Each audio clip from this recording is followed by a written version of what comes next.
The massive ship appeared without warning. One moment Earth's skies were clear, and the next, a vessel larger than anything humans had ever built hung in orbit like a dark moon.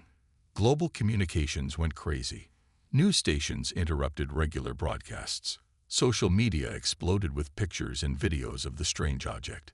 Captain Lisa Morgan stood on the bridge of the U.S. Defender, her hands clasped behind her back as she stared at the viewscreen. The alien ship was beautiful in a strange way, all smooth curves and glowing blue lines against a black hull. "Captain, we're receiving a transmission," said Communications Officer Ben Carter. Lisa took a deep breath. "Put it through." The screen flickered, and a creature appeared. It looked almost like a lizard standing upright, with pale green scales and large yellow eyes. It wore some kind of metal armor decorated with strange symbols. "I am Sol Thuric, emissary of the Galactic Hegemony," the creature said in perfect English. "Your world has been noticed by the Empire. Consider this an honor." Lisa kept her face calm even as her heart raced. "I am Captain Lisa Morgan of the United Earth Defense Force. We welcome peaceful contact with other civilizations." The alien made a sound that might have been laughter. "Peace is simple to achieve. The hegemony requires all developing worlds to pay tribute. Resources, technology," and the alien paused. "Biological samples." "Biological samples?" Lisa asked, though she already feared the answer. "Your species is unique. We require subjects for study and labor. The hegemony's needs are not negotiable." Lisa's earpiece buzzed. A private message from Earth Command. "Stall for time. Do not agree to anything." "Your request is significant," Lisa said carefully. "Our world's leaders will need to discuss this. We have many nations, many governments." Sol Thuric's eyes narrowed. "Primitive political systems are of no interest to us. You have one global ocean, one atmosphere. You will have one response. How much time can you give us to prepare this response?" Lisa asked. The alien seemed to consider this. "The collection fleet will arrive in 30 days. Be ready with your tribute by then, or we will take what we require by force." The screen went dark. 3 hours later, Lisa sat in a conference room at the United Nations building in New York. Leaders from around the world were either present or connected virtually. The room buzzed with tense conversations. "They want humans as test subjects," said President Aaron Hill of the United States. "That's not happening." Dr. Alan Wright, a tall man with gray hair and glasses, stood up. "I've analyzed the video. These aliens evolved on a low-gravity planet with minimal radiation. Look at their body structure, their eye sensitivity. Earth would be extremely harsh for them. Are you suggesting we can fight them?" asked Prime Minister Grace Chen of China. "Their technology is clearly advanced." "I'm suggesting they may have underestimated us," Dr. Wright replied. "Humans evolved on what might be a hard world by their standards." General Eric Daniels, a broad-shouldered man with a stern face, nodded. "We've seen this in human history. Technologically advanced forces don't always win against determined locals who know the terrain." "So we fight?" asked the Russian president. "We prepare to fight," corrected President Hill. "But first, we buy time." Lisa received her new orders within the hour. She would tell the aliens that Earth needed 30 days to organize its tribute. Meanwhile, every nation would prepare for war while maintaining the appearance of compliance. When Lisa delivered the message, Sol Thuric seemed pleased. Wise decision. Resistance would have been unfortunate.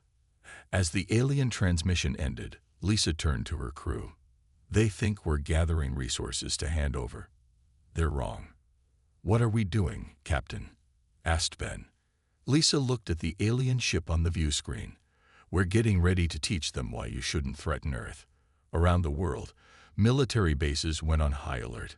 Scientists began studying the limited data they had on alien biology. Factories converted to weapons production. And in a secret facility beneath the Rocky Mountains, a special team of soldiers was being assembled for a mission that might determine Earth's fate. The clock was ticking. 30 days until the Empire returned. Jack Peterson hadn't expected to be called back to service. After 12 years in the Marines, he had settled into a quiet life teaching survival skills in Montana. But when the government car pulled up to his cabin, he knew something big was happening. "The aliens want what?" Jack asked, sitting across from General Eric Daniels in a meeting room deep underground. "Tribute," the general said. "Resources, technology, and people." Jack shook his head. "And we're not going to give it to them." "No, we're not. That's why you're here." Jack looked around the room. 20 men and women sat at the table, all with military backgrounds. The walls were covered with screens showing the alien ship and data charts. "Welcome to Special Operations Team Delta," said General Daniels. "You've been chosen because you're the best at what you do. We have 29 days to prepare for war against an enemy with technology we barely understand." A woman with short brown hair stood up. "I'm Dr. Samantha Powell. My team has been studying the limited data we have on the aliens. We believe humans have several advantages." She clicked a button, and a 3D model of the alien appeared on the main screen. First, they evolved on a low-gravity planet. Earth's gravity is probably painful for them. Second, their homeworld likely has minimal radiation compared to Earth. Our sun's radiation would be harmful to them over time. Third, they have no experience with Earth's bacteria and viruses. Jack nodded slowly. "So they're physically weaker, more vulnerable to our environment, and might get sick here." "Exactly," Dr. Powell said. "And there's one more thing. From what we can tell about their empire, they conquer through intimidation and superior technology. Most worlds surrender without a fight." "But we're not going to," said a tall woman at the end of the table. "No, we're not, Captain Morgan," General Daniels agreed. "Lisa here made first contact. She'll be our primary communication line with the aliens while we prepare." Jack looked at Lisa with respect. She had a calm, confident presence. "What's our mission?" Jack asked. General Daniels pulled up a new image on the screen. It showed a small alien craft hiding behind Mars. The main ship left a scout vessel behind. "We believe it's monitoring us, making sure we're gathering tribute. Your team will capture this ship, learn what you can about their technology, and bring back any useful intelligence." Jack whistled. "Capture an alien ship? That's ambitious." "We've designed special suits that should protect you from their environment," Dr. Powell said. "And we've been developing weapons that might work against their technology." "Who's on my team?" Jack asked. "You'll lead a 6-person unit," General Daniels said. "Communications specialist Olivia Martinez, weapons expert Steve Clark, engineer Kelly Chen, pilot Ryan West, and medic Greg Foster." Jack nodded at each person as they were named. They looked capable, determined. "When do we leave?" he asked. 4 days. We need to modify a shuttle to approach without being detected." As the meeting ended, Jack pulled Lisa aside. "You've seen these aliens. What do you think? Do we have a chance?" Lisa's eyes were serious. "They're advanced, but arrogant. They expect us to be scared, to just hand over what they want. They don't understand what humans are capable of when threatened." "And what are we capable of?" Jack asked. Lisa smiled grimly. "We're from a high-gravity, high-radiation death world by their standards. Our entire history is filled with warfare and survival against the odds. If they want to make us enemies, they've made a big mistake." Jack felt a chill run down his spine, but also a sense of determination. Around the world, similar preparations were happening. Factories converted to build weapons. Scientists worked around the clock. Military forces trained for an enemy they'd never faced. The aliens thought Earth was gathering tribute. Instead, humanity was preparing to show the galaxy why even an advanced empire should fear a world that had survived against all odds. The modified Earth shuttle moved silently through space. Its outer hull was covered with materials that absorbed radar and light, making it nearly invisible. Inside, Jack and his team checked their equipment one final time. Approaching target, Ryan said from the pilot's seat. Scout ship is still in position behind Mars. Jack nodded. Remember, we want to take this ship intact. Non-lethal weapons only unless absolutely necessary. The team wore specially designed spacesuits. Dr. Powell's team had built them to protect against whatever environment the aliens might need. I still can't believe we're about to board an alien spacecraft, Greg said, checking his medical kit. Believe it, Steve replied, handing out the stun weapons. And don't forget, their gravity will be lower than what we're used to. Be careful not to push off too hard or you'll fly across the room. Olivia looked at the communication device on her wrist. Translation software is ready. If they speak, I should be able to understand them. Jack took a deep breath. Earth is counting on us. We need to learn everything we can about these aliens if we want to survive. The shuttle approached the alien scout ship from behind, using Mars to hide their approach. When they were close enough, Ryan carefully matched speed and position. Contact in 3, 2, 1, he said. There was a soft thud as the shuttle connected with the alien ship. Kelly moved forward with her tools. I need 5 minutes to bypass their airlock controls, she said.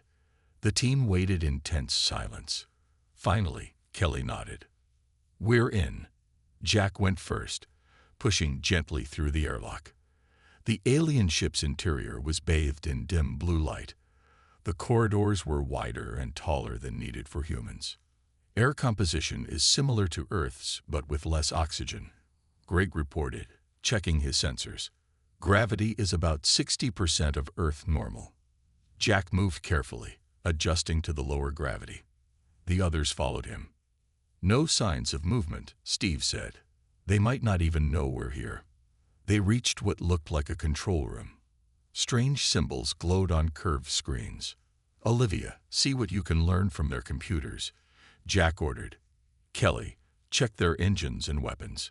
Steve, secure the ship. Greg, with me. Let's find out if anyone's home. The team split up. Jack and Greg moved deeper into the ship.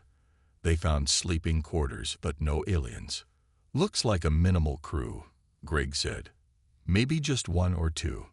They found the first alien in a small room filled with plants. It was sleeping on a bed of soft material. Greg quickly used a sedative to make sure it stayed asleep. Jack, Olivia's voice came through the comm. You need to see this. Back in the control room, Olivia had managed to access the alien database. Their empire is massive, she said, showing Jack a star map. Thousands of worlds under their control. Jack stared at the display. How do they maintain control over so much territory? Fear, mainly, Olivia replied. Most planets surrender without fighting. The ones that resist are made examples of. She pulled up another file. But here's the interesting part. They classify planets by type. Earth is what they call a death world. High gravity, high radiation, aggressive ecosystem. They've never successfully conquered a death world, Kelly added, joining them. Their soldiers can't function well in our environment. Steve's voice came over the comm. I found a second alien. Sedated and secure. Good, Jack said. Olivia, download everything you can. Kelly, what about their technology? Their engines use principles we've theorized but never mastered, Kelly said excitedly. But I understand the basics. With time, we could adapt this technology. Jack made a decision. We're taking this ship. Ryan, detach our shuttle and program it to return to Earth with all our data. We'll use this scout to get closer to their empire. That wasn't the mission, Greg pointed out. The mission was to gather intelligence, Jack replied. What better way than to fly right to their doorstep? If we make it look like this ship was destroyed by a mechanical failure, they'll never know we have their technology. The team worked quickly, transferring their essential supplies to the alien ship. Within hours, they had basic control of the systems. As the Earth shuttle pulled away with its precious data, Jack looked at his team. Next stop, the edge of their empire. Let's see what else we can learn about these aliens before they return to Earth. The 30 days passed quickly. Earth's leaders used every minute to prepare. Factories worked day and night making weapons. Scientists studied the data from Jack's team. Soldiers trained for the coming fight. When the alien fleet arrived, it was far larger than expected. Not just collection ships, but warships too. They filled the sky like angry stars. Captain Lisa Morgan stood on the bridge of the U.S. Defender once again. This time, General Eric Daniels stood beside her. His face was grim but determined. They never planned to honor the agreement, he said. They were always coming to take what they wanted. The communication screen lit up. A new alien appeared, larger than Dizalfarek, with deeper green scales and a crown-like crest. "I am Grand Admiral Zex Kaller of the Galactic Hegemony," the alien said. "Your time to prepare tribute has ended. Begin transfer of resources immediately. Prepare your biological subjects for collection." Lisa looked at General Daniels, who nodded. "Grand Admiral," Lisa said, "I am Captain Lisa Morgan of Earth. This is General Eric Daniels, representing Earth's Unified Military Command." The alien's eyes narrowed. "Your military has no relevance here. We have conquered thousands of worlds. Your primitive weapons cannot harm our fleet." General Daniels stepped forward. "We've studied your physiology, your technology, and your tactics. We know about your empire's treatment of tribute worlds. We don't want war, but we've prepared for it." The alien made a sound like rocks scraping together. It might have been laughter. "Prepared? How amusing. Earth is not like the other planets you've conquered," Daniels continued. "We evolved on what you call a death world. We suggest you leave our system now." The alien's laughter grew louder. "Death world? A minor inconvenience. Your species will serve the hegemony, either willingly or as examples to others." The screen went dark. Minutes later, the first attack came. Alien ships fired energy beams at military bases around the world. But Earth was ready. Hidden underground and underwater bases remained untouched. Secret defensive systems activated, shooting down many of the alien weapons before they hit. In space, Earth's ships moved to defend the planet. They were smaller than the alien vessels but quicker. They used the tactics learned from studying the captured scout ship. Lisa watched the battle unfold on her screens. "First wave defenses holding," reported her tactical officer. "Alien ships taking damage." On the ground, the first alien troops landed near major cities. They wore heavy armor to protect them from Earth's environment. But they moved slowly in Earth's gravity, struggling with each step. At a landing site near Denver, soldiers waited in hidden positions. They watched as the aliens marched from their ships. When the aliens were surrounded, the soldiers attacked. The aliens had better weapons, but the humans moved faster, shot more accurately, and understood the terrain. For every human that fell, 5 aliens died. Similar scenes played out around the world. The aliens had expected an easy victory. Instead, they found themselves in a desperate fight. On the third day of battle, something new happened. Small objects fell from the sky, landing near alien positions. The objects released clouds of mist. The aliens didn't worry. Their armor protected them from Earth's air. But these weren't weapons. They were delivery systems for specially designed microbes that could penetrate alien armor through tiny gaps. Within hours, aliens began falling sick. Their commanders couldn't understand why.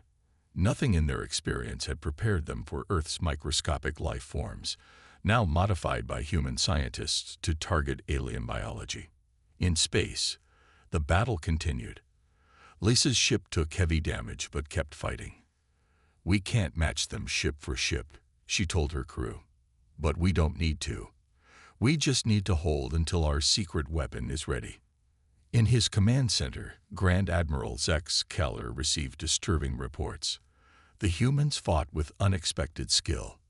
Their weapons, while primitive, were effective when used properly. And something was making his troops sick.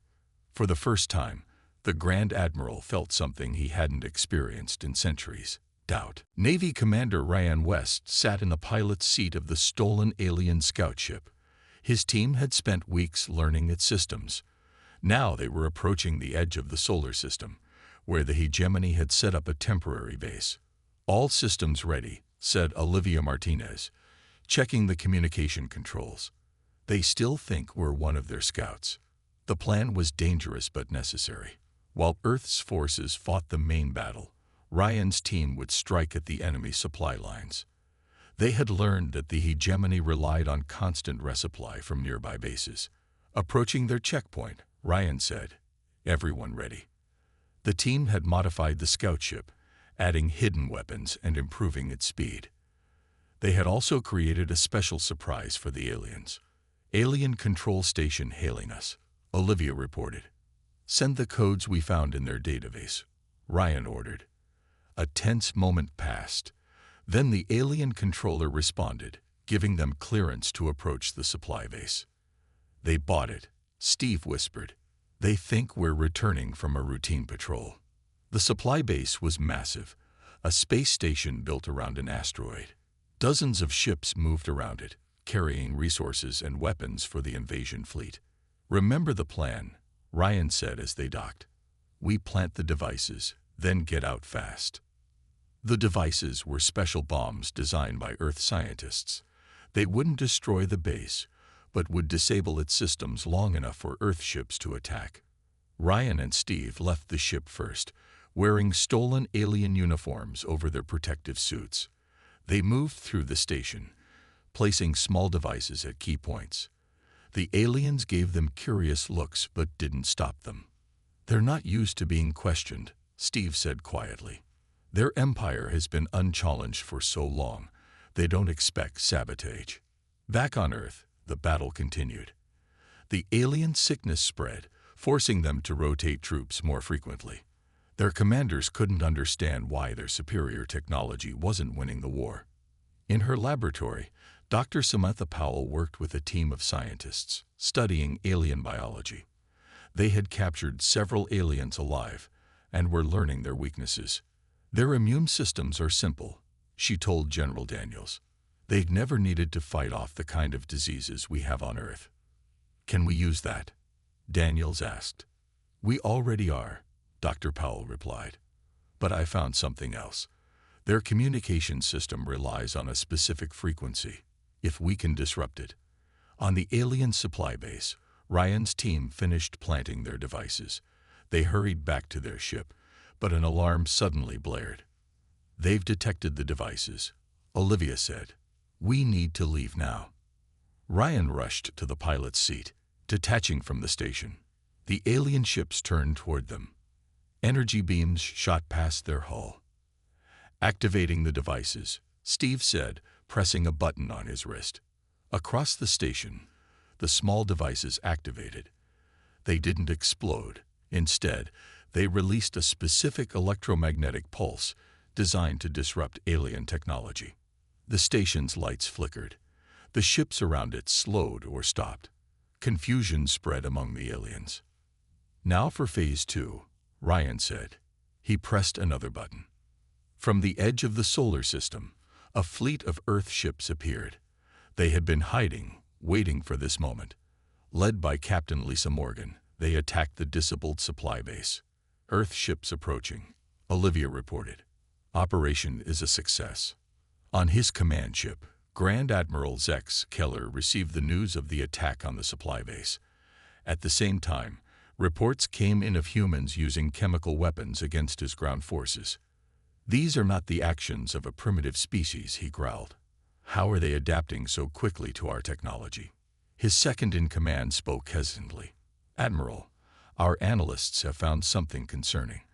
The humans are not just defending their world. They're studying our technology, improving it, and using it against us."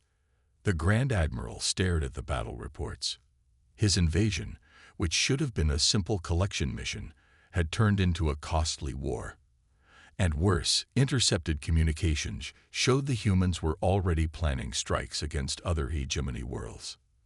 For the first time in his long career, Zex Keller considered the possibility of defeat. 2 weeks into the war, Earth's situation was better than anyone had dared hope. The aliens had superior technology, But humans had the home field advantage.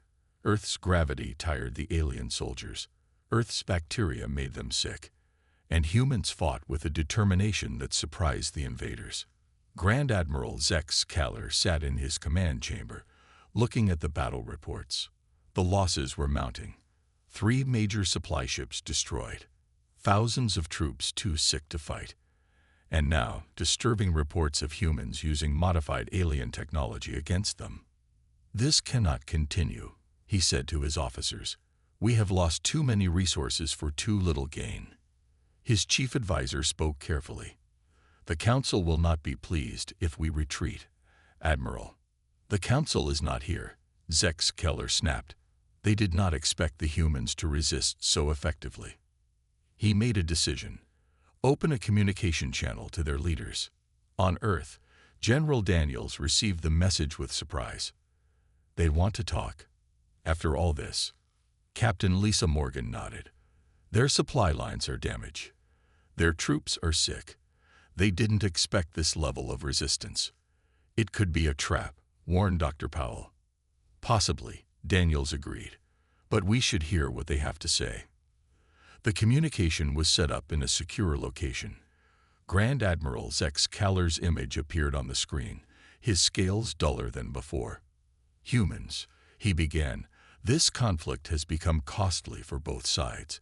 The hegemony proposes a temporary halt to hostilities to discuss terms." General Daniels stepped forward. "We are willing to talk, Admiral. But understand this. Earth will never submit to becoming a tribute world." "So I have observed," the alien replied dryly. "Your species fights with unexpected skill." "We negotiate as equals or not at all," Daniel said firmly. After a pause, Zex Kaller nodded. "Very well. Equal parties. I suggest a neutral location for our meeting." They agreed to meet on a space station positioned between Earth and Mars. Each side would bring 3 representatives and minimal security. Diplomatic officer Nicole Baker was chosen to lead the human delegation. She had studied international relations before the invasion and had a gift for reading people, even alien people. "Your job is to get the best deal possible for Earth," General Daniels told her. "They started this war. Make sure they regret it." Nicole prepared carefully, studying all available information about the hegemony. Jack Peterson's team had sent valuable data about the Empire's structure and politics. The day of the meeting arrived. Nicole traveled to the space station with Dr. Powell and a military officer named Colonel Frank Harris. They entered the meeting room to find 3 aliens waiting, led by Grand Admiral Zex Kaller. "We recognize Earth's right to independence," the Admiral began after introductions were complete. "The hegemony offers a non-aggression pact. We will leave your system and not return." Nicole smiled politely. "That's a start, Admiral, but not enough." The alien's eyes narrowed. "What more could you want? You keep your world. We leave in peace." "You attacked our world," Nicole replied calmly. "You threatened our people. There must be consequences." "Consequences," the Admiral growled. "Your world still stands only because we have not used our full strength." Nicole didn't flinch. "Is that why your ships are retreating from our attacks? Is that why your soldiers are dying from our weapons and diseases?" She leaned forward. "We want reparations for the damage you've caused. We want technology transfers as payment. And we want guarantees for the freedom of nearby systems currently under your control." "Impossible," the Admiral shouted. "The Council would never agree."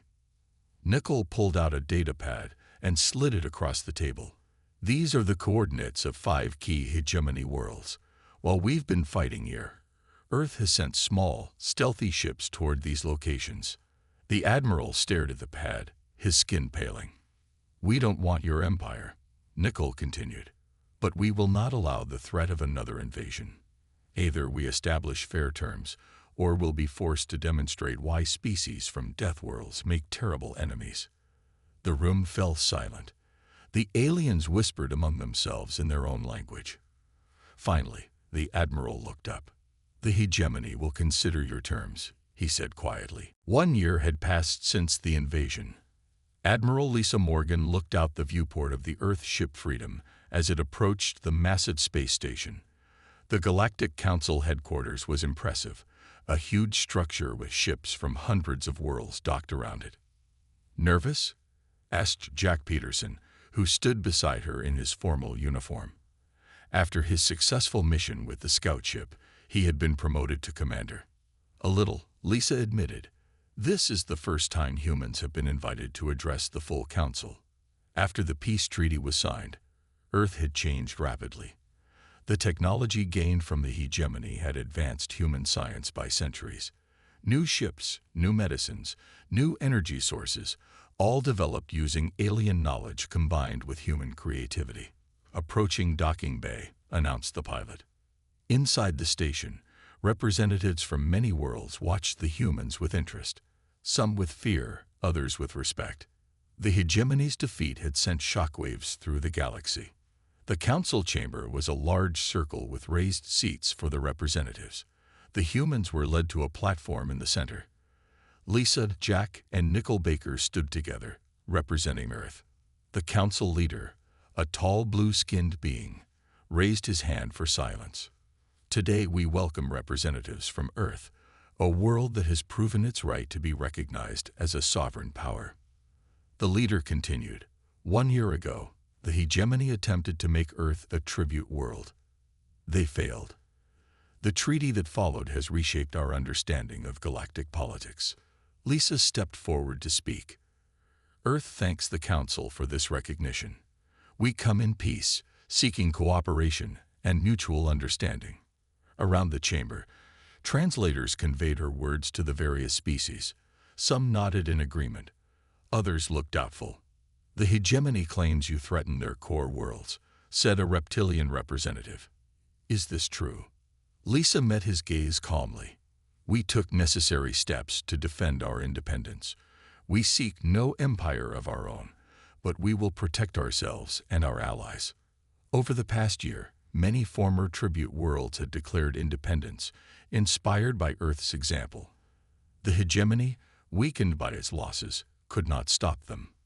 After the formal ceremony, Jack found himself talking with aliens from various worlds. Many were curious about humans. "Is it true that you evolved on a high-gravity world with constant radiation?" asked a delicate, bird-like being.